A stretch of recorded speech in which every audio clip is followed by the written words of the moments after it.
कृपया करके चैनल को सब्सक्राइब कीजिए।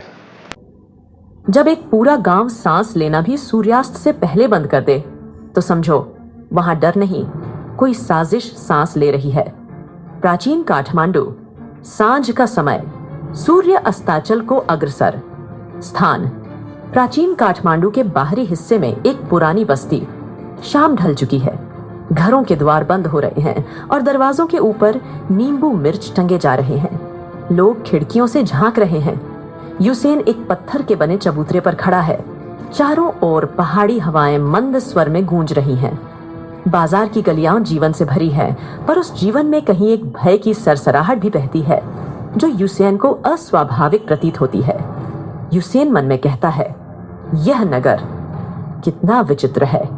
यहाँ जीवन है पर भय से सना हुआ, जैसे सब कुछ दिखता है पर फिर भी कुछ छिपा है। वह आगे बढ़ता है। रास्ते में एक वृद्धा एक बालक की नजर उतार रही होती है।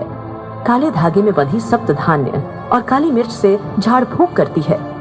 वृद्धा मंत्रमुग्ध स्वर में मंत्र बोल रही थी। ऊ भूर्भुवः स्वः, दूर हो दृष्ट दोष, उतर जा पिशाचिनी दृष्टि, शांति शांति शांति। यूसेन कौतूहलवश पास जाकर पूछत उस औरत से पूछता है, माता आप यह क्या कर रही हैं?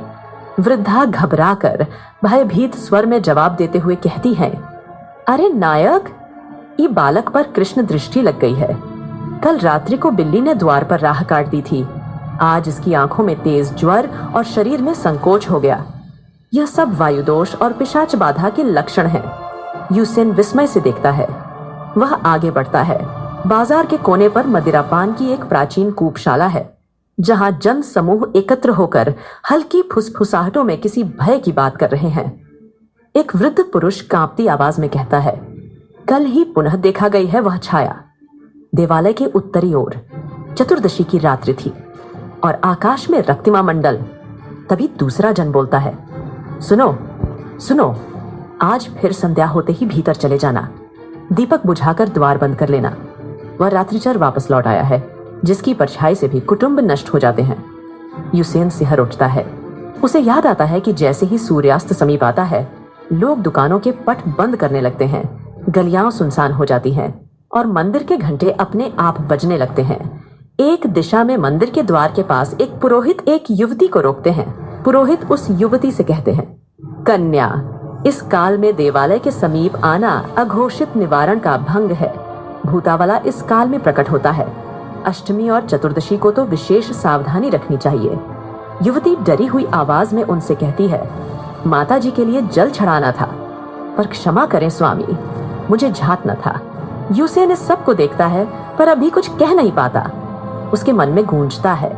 यूसेन मन में सोचता है, ये लोग रात्रि से भयभीत हैं, समय को ही असुर मान बैठे हैं, पर भय में सत्य छिपा होता है। क्या इन विश्वासों के पीछे कोई रहस्य है?